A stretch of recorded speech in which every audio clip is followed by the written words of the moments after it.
Okay, so we are joined today by Elias, a good friend of mine that I met online through Twitter. He's been going off, and I've just been, having a blast looking at his tweets and seeing the progression slowly, the evolution of takes getting kind of crazier and crazier. And I thought he would make for an interesting interview. I really appreciate you coming on, Elias. Just if you want to say your piece, just how's it going, man? First, thanks for having me on. This is sort of new to me, so if I am lacking anywhere, let me know to elaborate any point. And otherwise, yes, Abu Jawde Elias, Lebanese. I was born in Lebanon, grew up here, then lived in Canada for 6 years, got the citizenship, and came back in February. And then March, the war started. And a lot of people had already left because there's been two wars. So we're gonna go through the timeline in a little bit, but I just wanted to preface our whole interview with saying that our hearts always go out with the people of Palestine. Some of the things that we might go into in the interview are a little unorthodox for our people to talk about very often, because Arabs we just have a very closed-minded view of Iran and Israel and stuff like that. And personally, I have an unorthodox view of it too, so I welcome other people with interesting views as well. And I just want to preface everything we're saying with, of course, we stand in solidarity with Palestinians, with Gazans, with people in the West Bank. We I'm personally an anti-Zionist. You can go into that too later if you want, but we do see Iran's occupation of our countries, in my case Syria, and in your case, Elias, what we're about to get into, Lebanon, as actually competing colonialism, not just something that's sub-colonial or sub-empirical. The U.S.-Israeli hegemony is just as much an issue, if not more, if not less so, than Iran is in our countries. And so thankfully Syria has gone through a phase where we've been able to kick Iran out of our country. Obviously we wish the same for our friends in Lebanon, for our brothers in Lebanon, but obviously all of our values are rooted in wanting a united Levant, a free Levant for all of us, like Bilad al-Sham. I think that goes without saying that obviously we have all love for Jordanians, for Palestinians, for Iraqis, for all the segments of our societies within Lebanon, within Syria, etc. Anything you want to correct me there or add? I think you're gonna get me in trouble for the United Levant thing, but well, it's not a pan-Syria view, right? It's I personally think that Syria should be strengthened first. So I personally within Syria, we should have our own national interest, whatever is currently the main issue in Syria. That should come. And for you guys in Lebanon, whatever is the current issue in Lebanon should be what comes first. But the inevitable goal, in my opinion, is that we are a united people. We are one people, and whether that means that the borders change or whether that means that they stay the same, we are one people at the end of the day, and that doesn't mean that we have to change the countries or anything. I think what's important to point out is that we all have a common culture and history of also intermixing, and especially Syria, Palestine, and Jordan.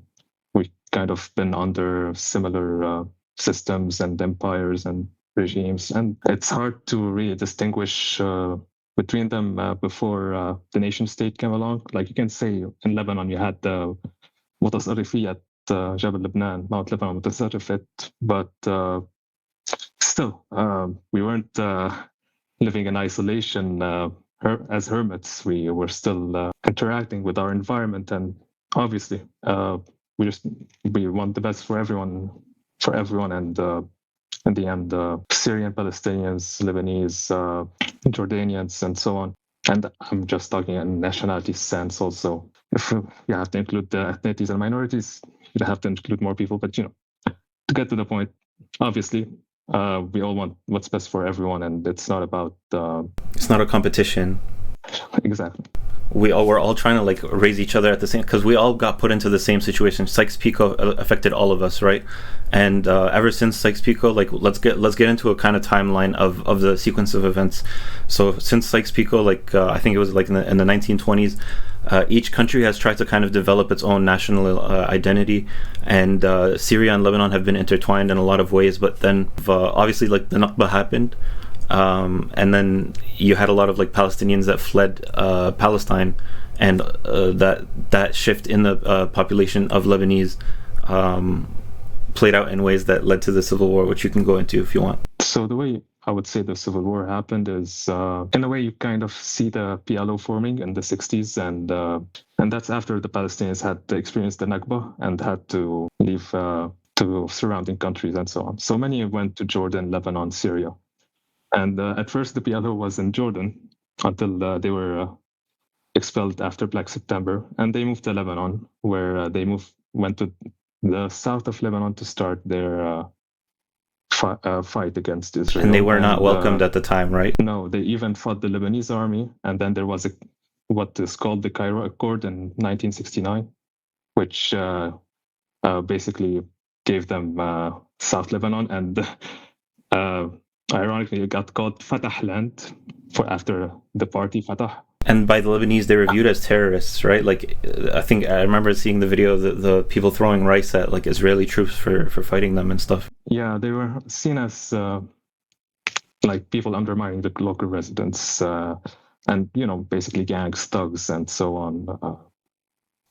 Some people were on their side, obviously. This is why the civil war happened. But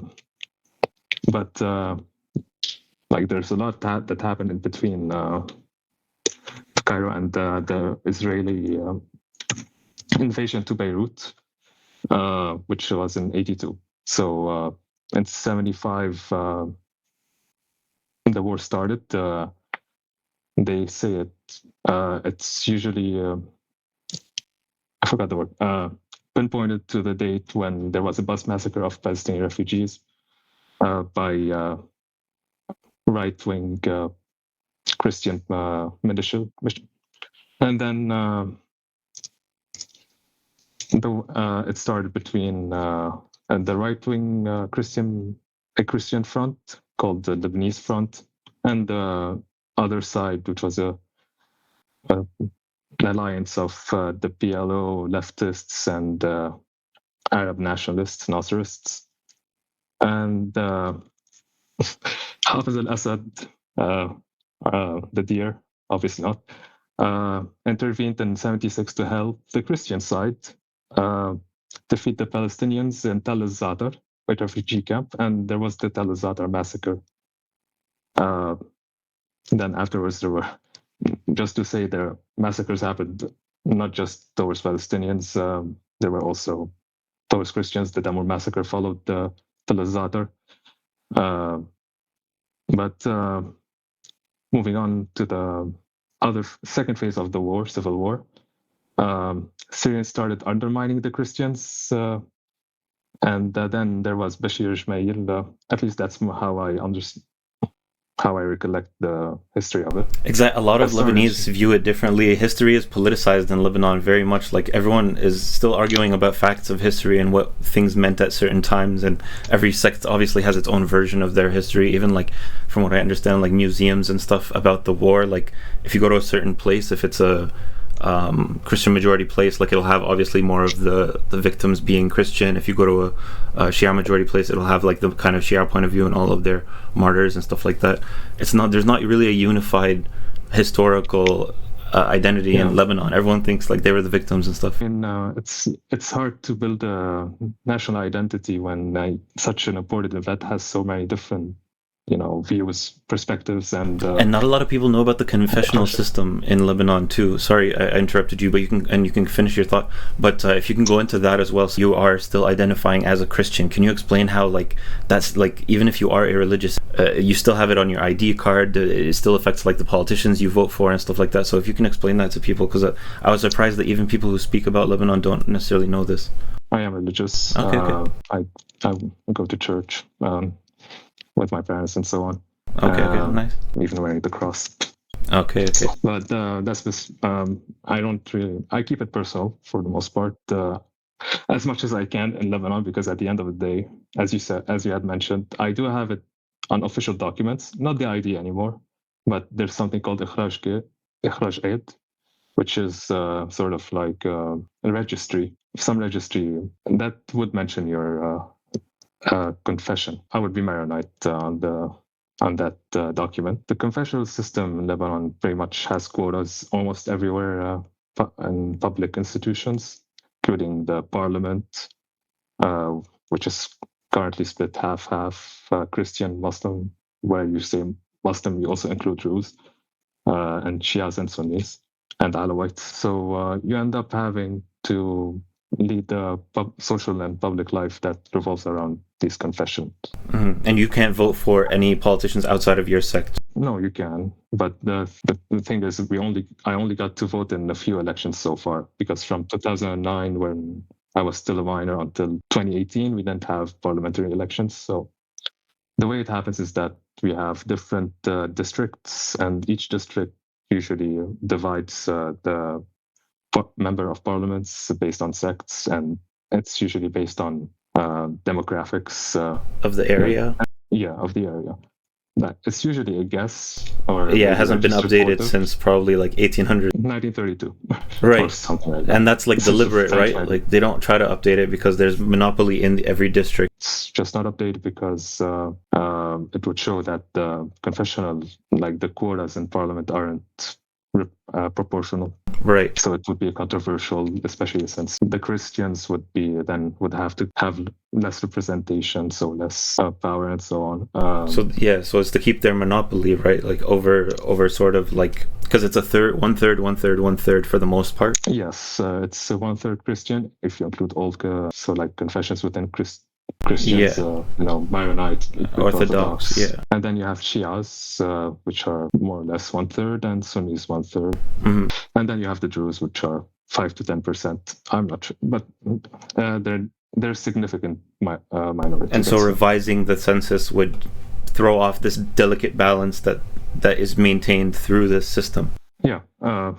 Because even when the Civil War ended, we had an update to how many seats were allocated in Parliament. And even then, we kept it 50 to Christians, 50 to Muslims, because beforehand it was actually 60% Christian, 40% Muslim, or 55-45. Right. Those friends like putting their thumb on the scale too. They wanted Lebanon to be a Christian country. Yeah. How Lebanon was formed from the Christian perspective, at least, is that we had the Ottoman Empire causing a famine in and during the First World War, and then France, because it had so much presence and influence already through university schooling and cultural. Even in 1860, when we had a civil war between Christians and Druze and Mount Lebanon, it's France who intervened to quell the civil war. Since we had that connection with them, we had our own influence in how the country's makeup was. You could also look at how Syria was also divided during the French Mandate, and it was also sectarian. You had an Alawite state, the Druze state, and multiple Sunni states. Yeah, and the reason that they're called Alawis is because in French it's the people that follow Ali, it's Alawite, and that's why we refer to them as that. They used to be Nusayris, right?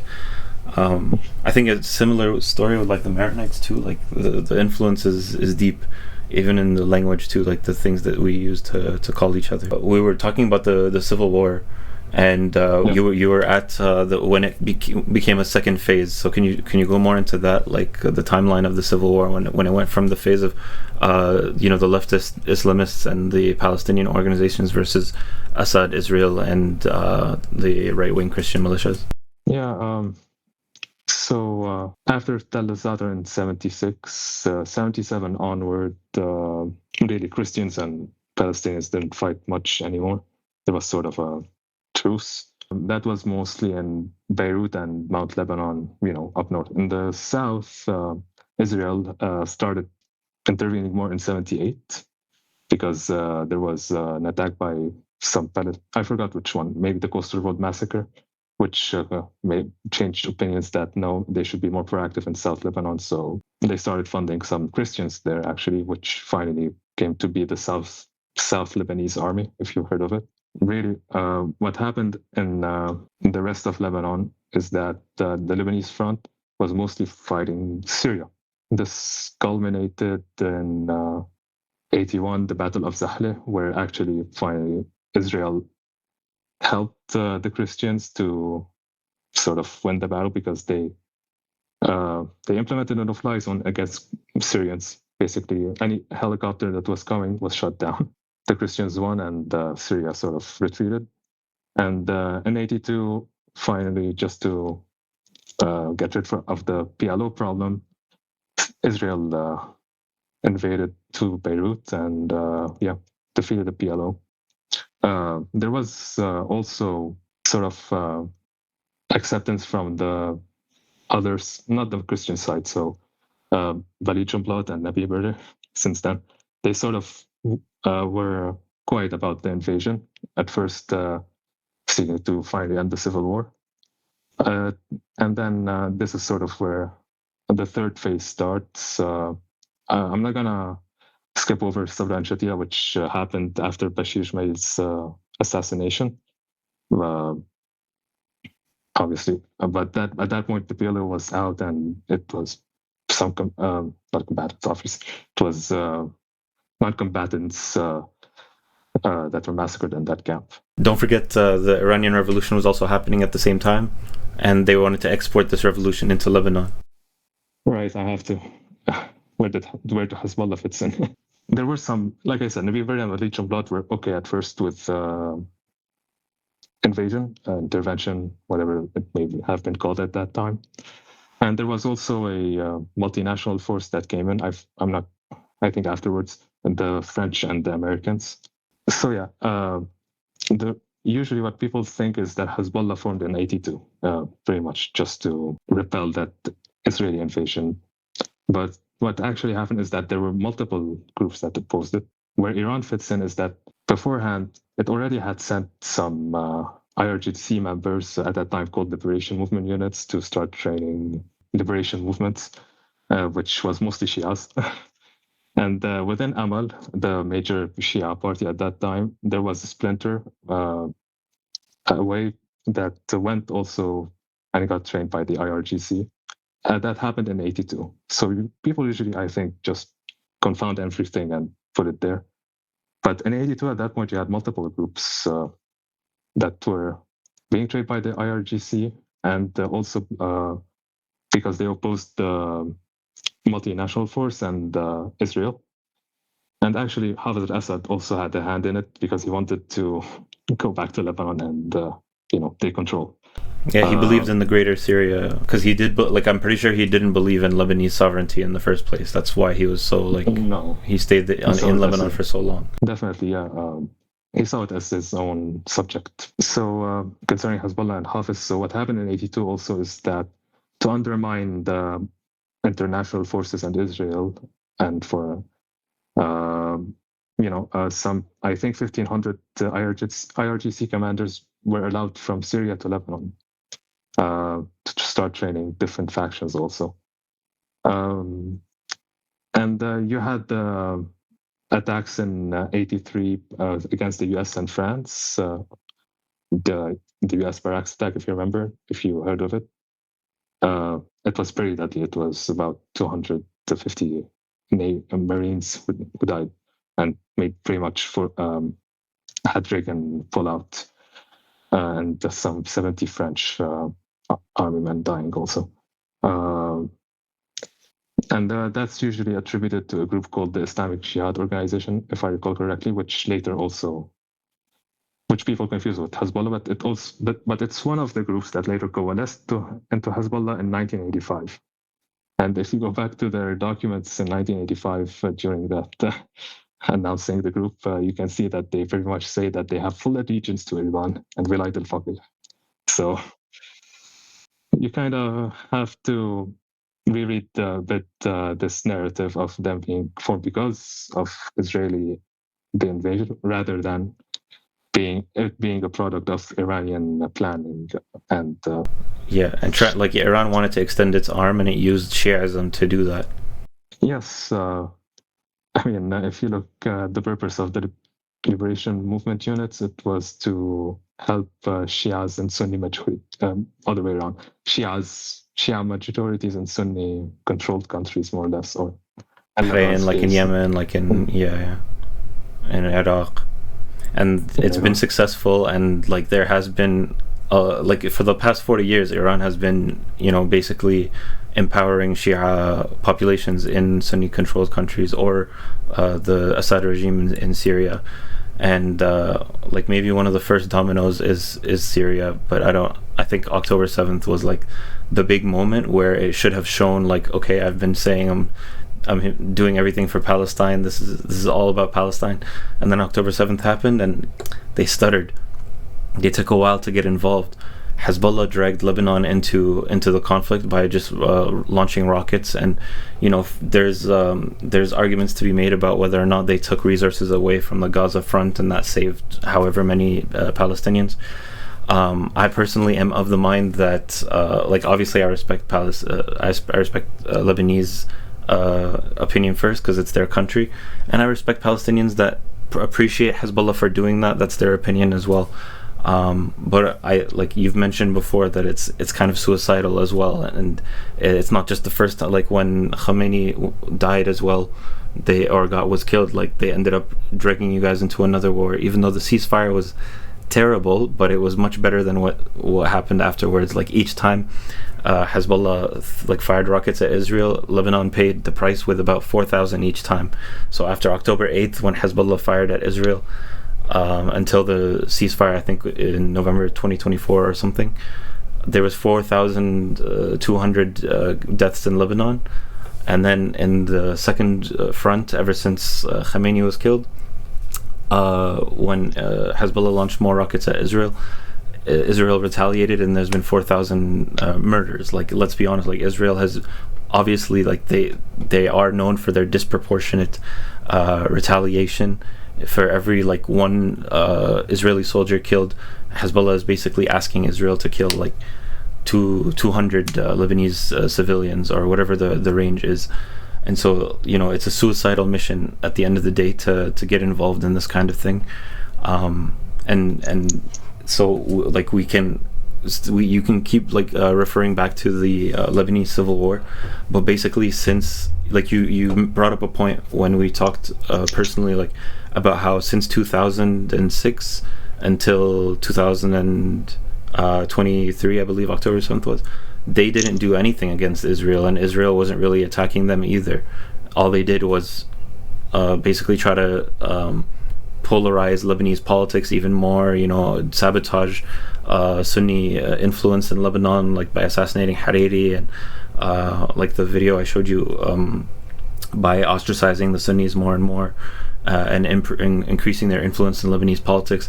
And then they went on to defend Assad in Syria. Like, so the idea that they're a resistance group falls flat in my opinion.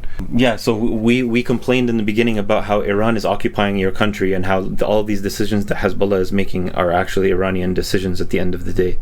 And so can you explain to us now, like, what your actual view on like what it's going to take to get rid of or to fix like Hezbollah, because I don't know how much they're likely to buy into disarmament, willingly or unwillingly. Do you see the prospect for a civil war? How do you view like Israeli intervention?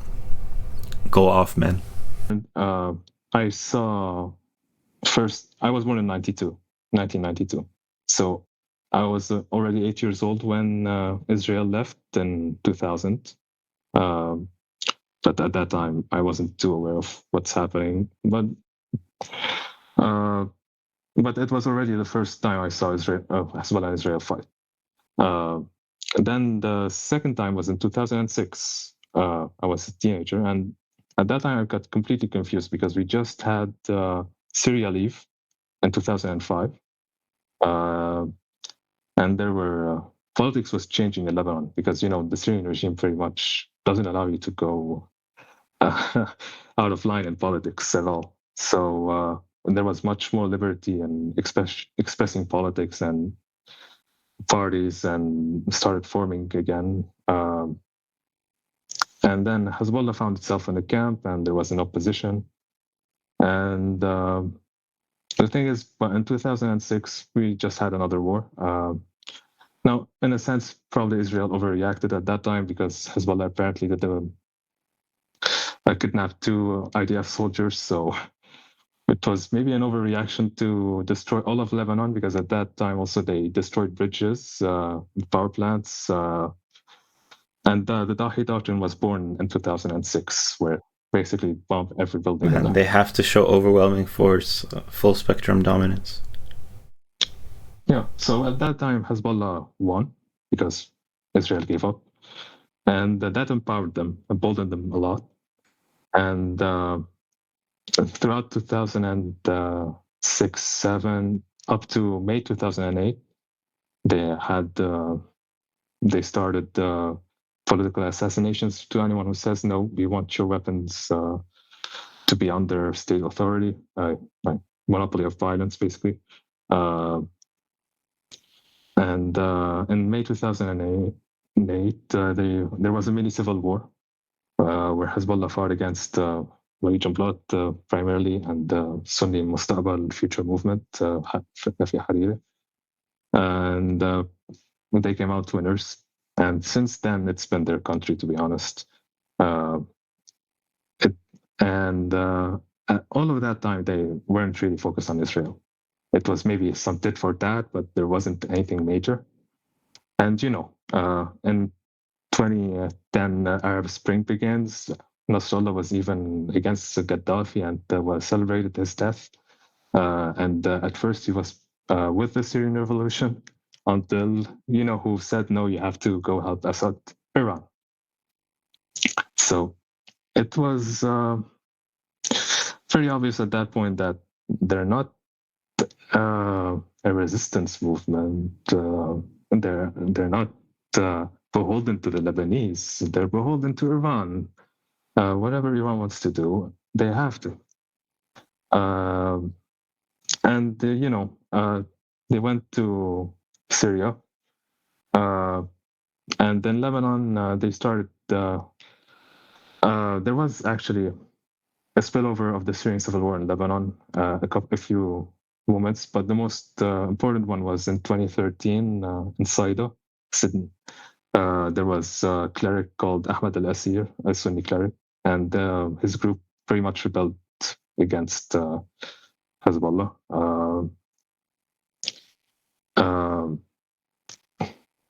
Now, honestly, if I want to say something about Ahmed al-Asir, is I hope that he's released from prison, because right now he's been in prison for 10 years. I hope the man obviously doesn't want anything similar to what Hezbollah is. He's just a Sunni cleric who supported the Syrian revolution in a way. So time is sort of up to just get out the message that Sunnis that are part of the country. They're not beholden to some ideology. But that sort of was born after that conflict in which the Lebanese army also fought that group. Because obviously the Lebanese army became subservient to Hezbollah at that point. To the extent that in 2017 there were battles around the Syrian border against Daesh and ISIS and HTS, I guess, at that time, in which the Lebanese army, funded by the Americans, coordinate with Hezbollah also. Because they are still part of the state, but they've also captured the state, especially in the south, where like they administer hospitals, schools. All of this stuff is technically under Hezbollah's purview, not under the Lebanese state's purview. And so obviously, the Lebanese army to some extent has to cooperate with them because they're literally stronger than they are, more organized than they are. Like, it's also penetrated, as in there's in a sense that the mukhabarat, the intelligence units, they say it's half Hezbollah. So, actually there was there's a lot of questions right now about how some Iranian fighters ended up in Lebanon on Lebanese passports, and it's usually, and if you usually trace it back out, you can find that returning to some centers Hezbollah has hegemony over, let's say, like in the Bekaa and the south. So they pretty much controlled everything in Lebanon with some space for a facade that there's some maneuverability, or at least maybe they couldn't completely 100% crush us all over. So in Lebanon at that point also was in a state of economic downfall. By 2019, we like our economic system, financial system, had a lot of debt, and we started defaulting. No, not defaulting, but we had a dollar-pegged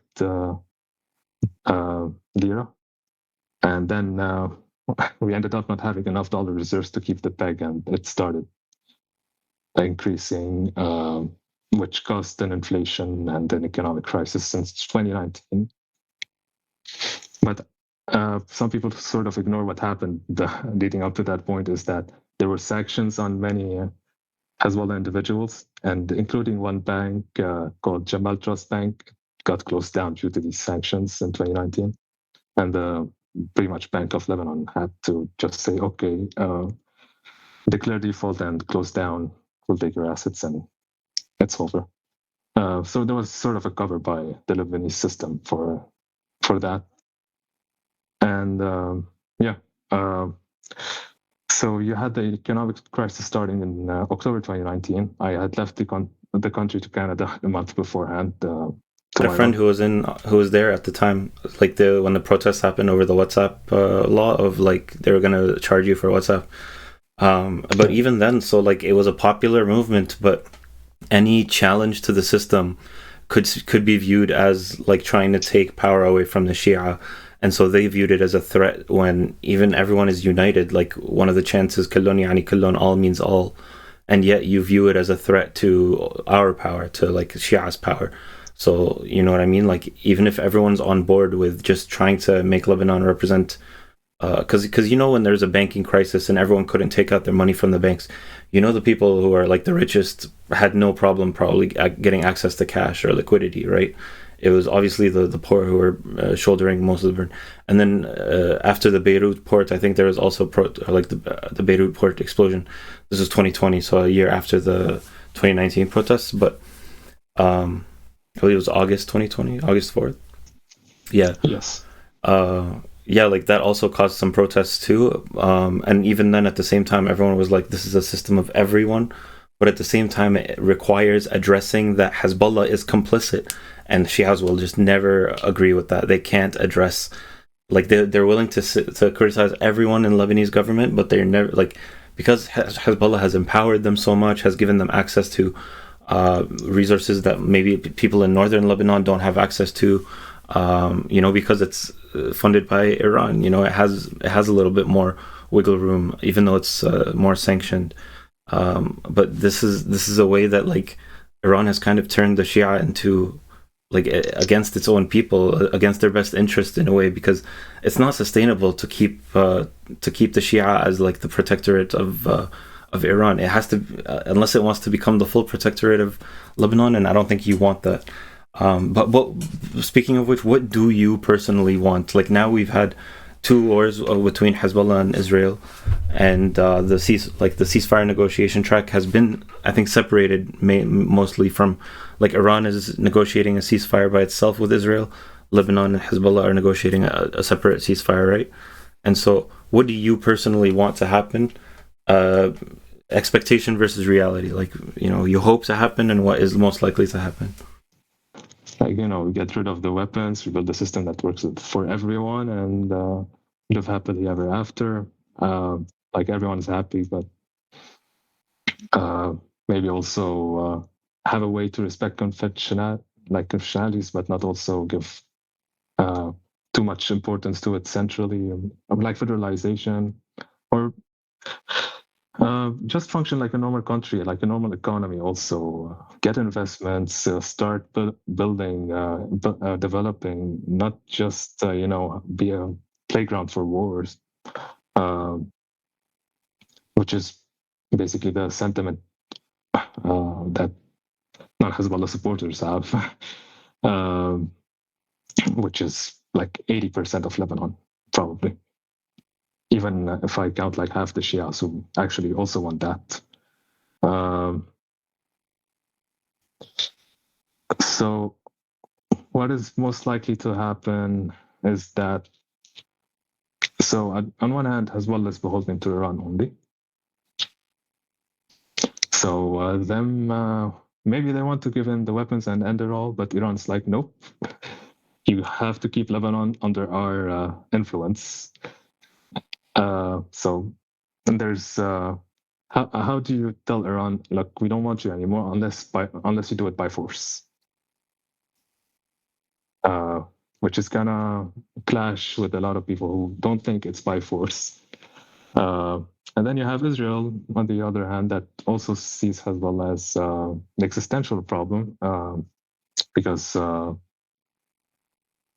like it exists pretty much to bomb Israel in Iran's place, while Iran doesn't pay any of the repercussions constantly. So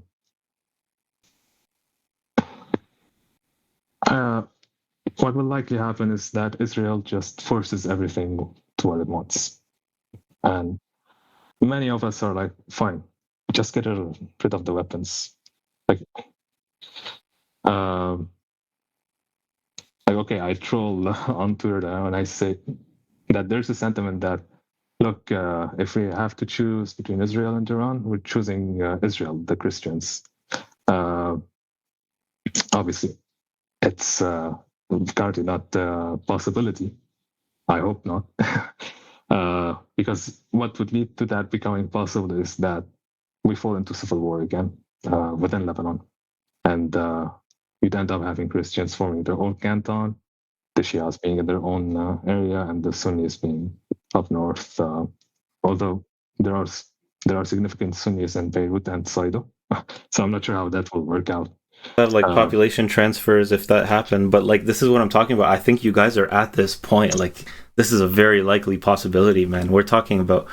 I don't think Lebanon will ever be the same again after like 2030. Like you guys are definitely headed towards a crazy monumental change in how the society is going to function. I mean, unless Iran somehow pulls out and gets what it wants, because sometimes it does do that. Like the 2015 when they got the JCPOA, Obama was basically like, okay, here, take Syria, take Iran, take Iraq, just don't produce nukes, and they might just be able to grab Lebanon while USA takes Syria, type of thing. Like there might be an agreement. You never know, you know. Stuff. Yeah, I think. That's the thing. I mean, I'm still trying to stay grounded and to not say it. That's going to happen definitely. But the thing is, though, if Hezbollah keeps their weapons, I don't see what's the other alternative, like except besides a civil war, you know, because even if you include all the Shias and I don't know some others who support them from other confessions, you still have 70% of the country that doesn't want a single group to be militarized and only beholden to an outside country, like another country, foreign country.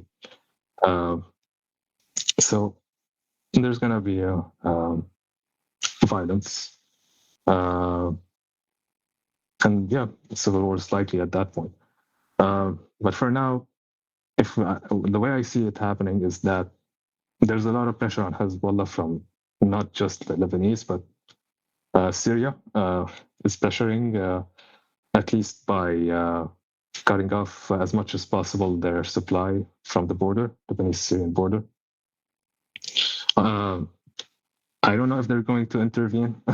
There seems to be a possibility, but even though all the statements are like, no, not happening, but it's a possibility. But in my opinion, it's not going to be like Syria comes in and it's Hafez al-Assad all over again. It's come in, come out. Yeah, and then you might have some troops, an international Arab coalition of sorts that intervenes and goes and destroys. Yeah. And then once the mission's done, they will stay a bit and then leave after everything's calm and stabilized. That's how I see it played out. Maybe I'm too optimistic, but that's and that's why I don't. And that's how I see things happening if it comes to that point. And then the region's just not happy about Hezbollah in general, like Arab countries, the Gulf.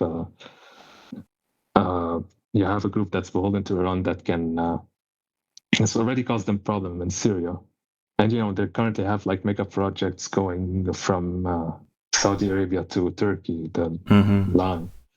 And everyone is on board except Iran and Hezbollah. They don't want this, and Israel too. They want to derail this too. Israel. Yeah. Exactly. So Israel also has a vote here. So Syrian intervention won't happen without Israeli approval. Because now I don't know how, if it's still kind of a conspiracy theory of mine that Israel is working on a alliance of minorities. Yeah, so, I've heard this on sentiments and Twitter too. Yeah. So you have the Druze in Sweden, Somaliland, Kurds, Alawis. Exactly. So, Armenians right now, they just recognize their genocide. Don't think they're not gonna use that. This sort of the rhetoric right now around Turkey. You can pretty much see Lebanon becoming an arena for an Israeli-Turkish proxy something. Hopefully not war. But it's still like a conspiracy theory because I don't know if it's an existential thing or it's just like rhetoric for voters, Islamophobia, anti-Semitism, and all of that. I still haven't seen something in action yet to that front because immediately I just have Hezbollah in front of me. They're kind of the ones a thumb sticking out because so no, they take up all the oxygen from any discussions about Lebanon. Like every discussion about Lebanon, it's like we can't improve unless we disarm Hezbollah because you can't disarm Hezbollah until Israel stops attacking or even stops existing. And it's like that's not gonna happen. So Hezbollah's here to stay, and so Lebanon is gonna stay forever stagnant. But no, like things have come to a head, and I think leaders around this region and maybe like all world leaders, they understand that when there's a war, this is when things can change. This is when borders get drawn. This is when, regimes get toppled. So this is the period of when they say sometimes you'll have 10 years of nothing and 1 year will feel like a decade, or 1 week will feel like a decade. Some Lenin quote or whatever. Like they understand this, and so since there's been a war since October 7th, a lot of things have changed in Syria, like especially Syria, and so like Israel is looking at the fact that Turkey has kind of come out as the biggest winner in Syria, and they're making sure that doesn't happen in Lebanon either. Whatever the post Hezbollah Lebanon order becomes, they want to be like the biggest stakeholders of it. Which is. Maybe why they would want to go for peace and normalization. But that's the thing also, I don't see them pushing peace and normalization that much, as much as just disarm Hezbollah and end it, And they're going to insist on staying in the occupied territories. They're not, I don't think they are going to withdraw, to be honest. They literally said in Gaza, West Bank, Lebanon, and Syria, they're going to hold on to all the territories they've seized so far. Yeah, I mean, at least in Lebanon's case, I kind of understand why. Really? I mean, it's gotten to that point. Wow. So yeah, you were saying tell us North Israel, here we come. Because look at the dynamics of it. How the wars in Lebanon usually happen. Israel bombs Shia areas, Shia majority areas, because Hezbollah operates there. And then the Shias escape to other areas. So in a sense, there's already a population transfer. Yeah, Anjad. Like when before the ceasefires, like in March and April, pretty much everything south of the Litani was empty. So kind of have to ask, why is Hezbollah doing this? First to the Shias, and then to us, to the rest of us.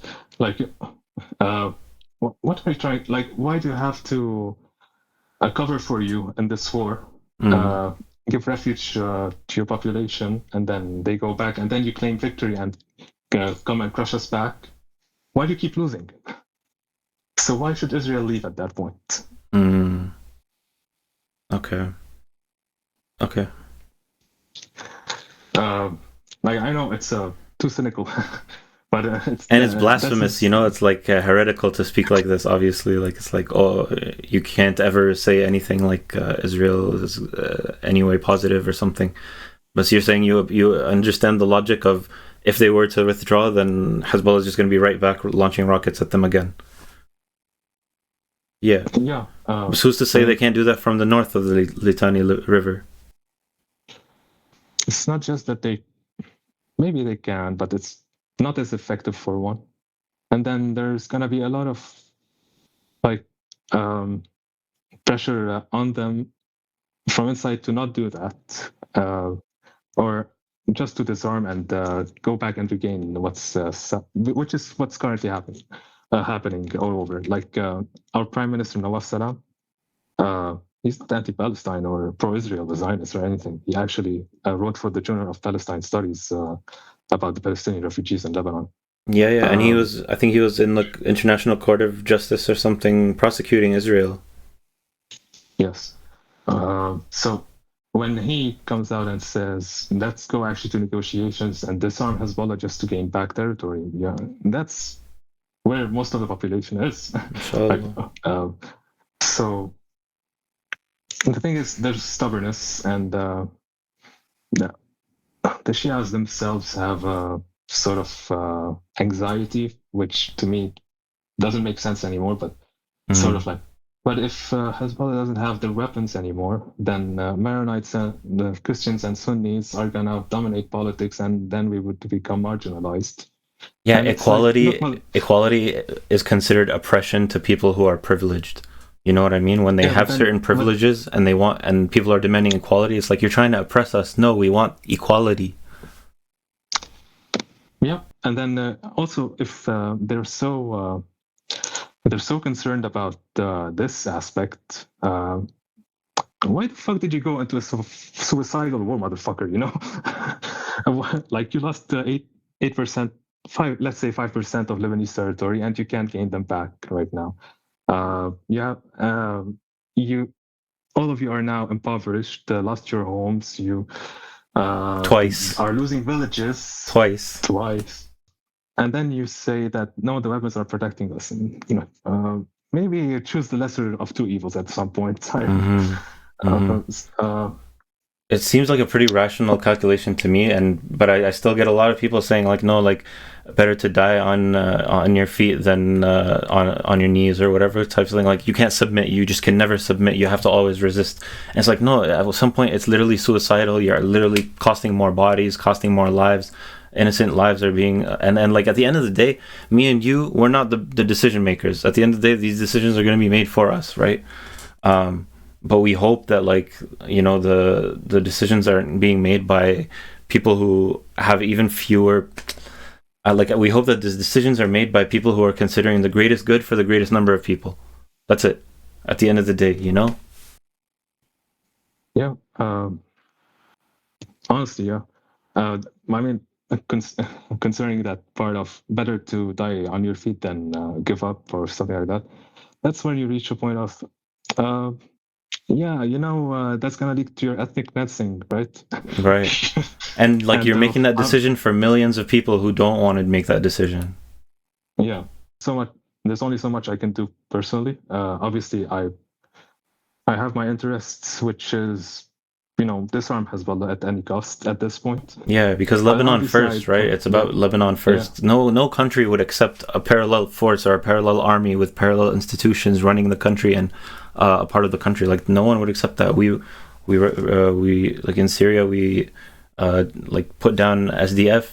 In Canada, where we both have been, they put down the Quebec Liberation Force, and they tried to integrate it into, and now there's Alberta too, separatist movement. Like we're trying to, you know what I mean? We're trying to stay a country. At the end of the day, it's better to unite, over our similarities than be divided over our differences. Plus, I understand, like at the end of the day, everyone is out for self-preservation, and if Lebanon has to split, then so be it, bro. Exactly. Like the Sunnis are pretty much like, look, we as well don't care that much if Hezbollah is going to be Lebanon.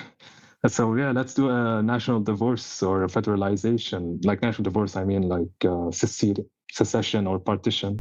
I've seen like the 313 people who are like Junub Republic, or they put flags where it's like a yellow flag and like the green cedar tree. I'm like, okay, fine, do it, and do then find out what happens. Exactly. If you keep on bombing Israel for they already kind of are. Just South Lebanon is kind of already its own freaking state, bro. Yeah, it is. But the thing is, when we talk about secession, also, it's gonna sound very evil from me, but it's also because we want to also make them consider the cost of becoming refugees in other areas, because you'd cut off the other areas. That's sort of the logic behind it. That I'm calling it evil because so they would go like they'd have to go to Jordan, or they'd have to go to or other places, maybe Iraq even. Yeah, I see what you mean. That's right. So that's, I mean, obviously no one wants that to happen outright. For me right now it's just trolling, I have no way to affect it. I don't want to. Exactly.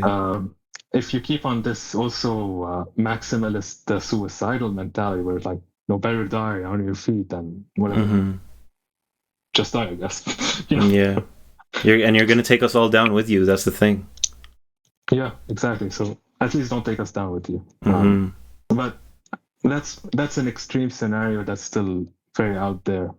Right now, the way I see it is it dragging out for a bit, but Hezbollah is kind of on a, like, if you see what's happening, they're not even fighting back so much against internally.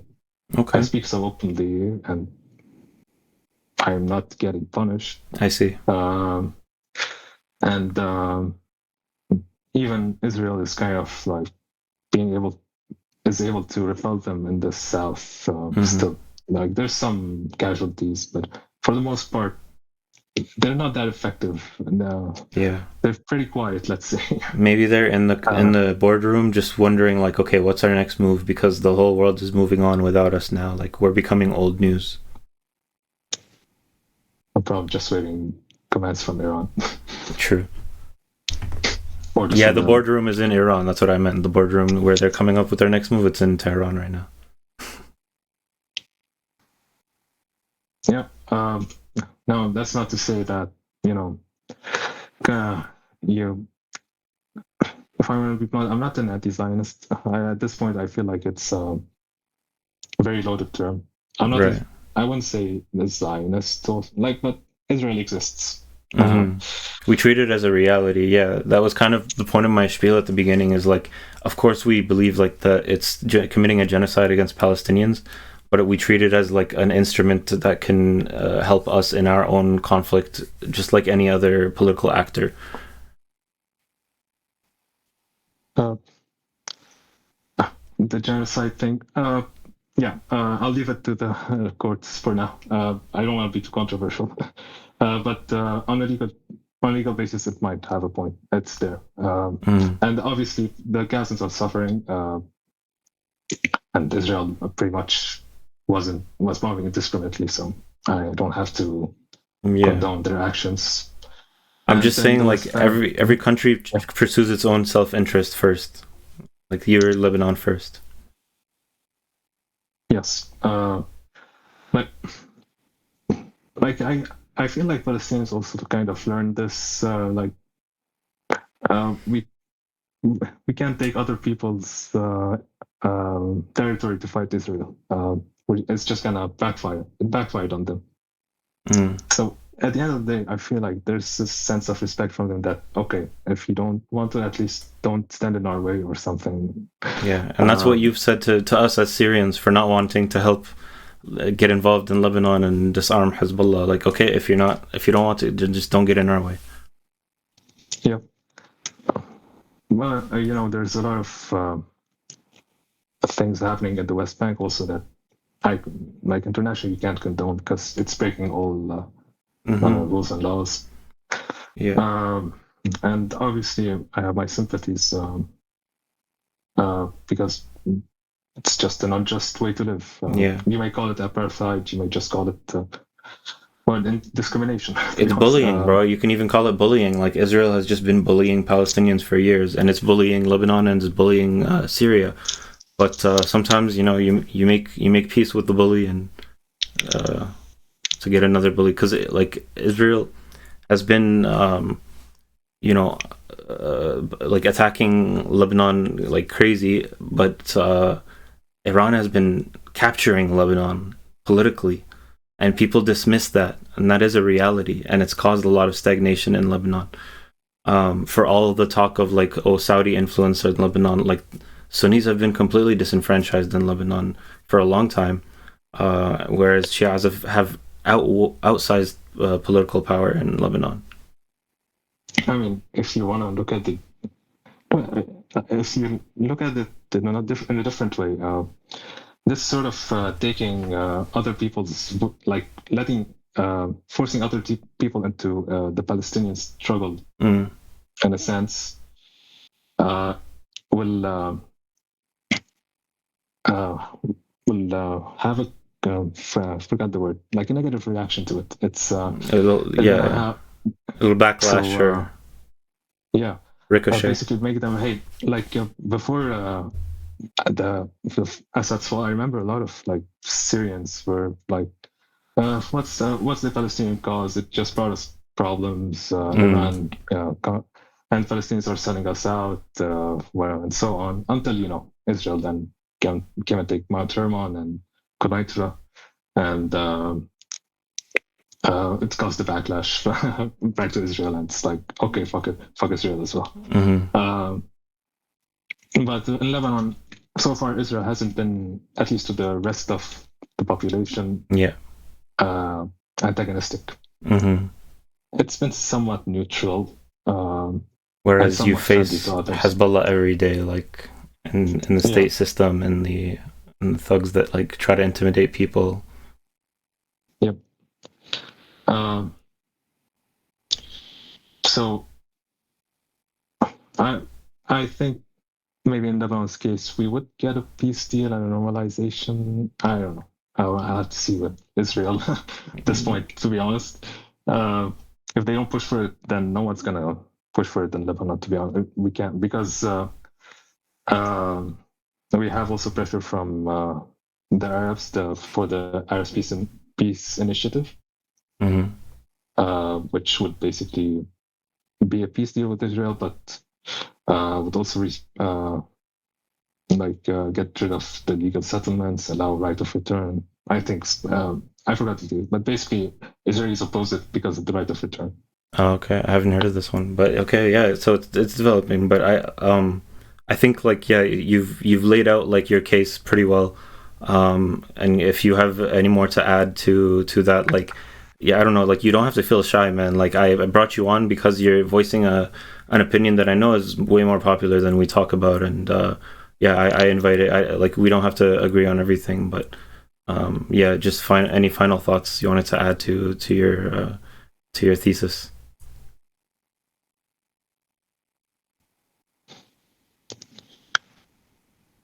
My priorities are just disarming Hezbollah, whatever the cost is, whatever. And I'm not gonna pretend that I don't view Israel as like as something that I need to avoid completely and completely negate, and all Israelis are evil and whatnot.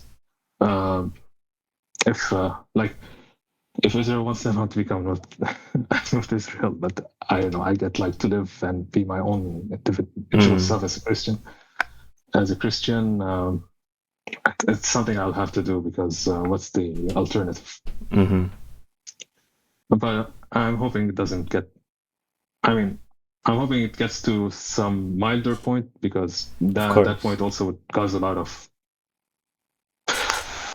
disasters. Yeah, and I wish people would hear what you're saying and not think like, oh, like how much does he love Israel to say this, and actually think like how bad is Iran capture of Lebanon that he has come to this thing, because nobody would want anyone to occupy their country. But if we're at the point where Lebanese people are literally saying like, I'll take Israel over Iran, we have a problem. People need to think about that. People need to talk about that. And not just view Iran as like a holy cow that we can't criticize or anything like that. But I thank you very much, man, for being patient with me and understanding your point of view, because at first I didn't get it, and for coming on to share it with my viewers and my audience. And yeah, I welcome you back anytime, and I look forward to seeing the outcome for Lebanon. And of course, I hope for the best there too. Stay safe, man. I hope so. I hope the same for Syria. I've seen a lot of good things, some troubling stuff, but hopefully it's wrinkled out soon. Inshallah. I hope for the best for everyone. Here's hoping we meet each other someday for Shai. Hopefully, yeah.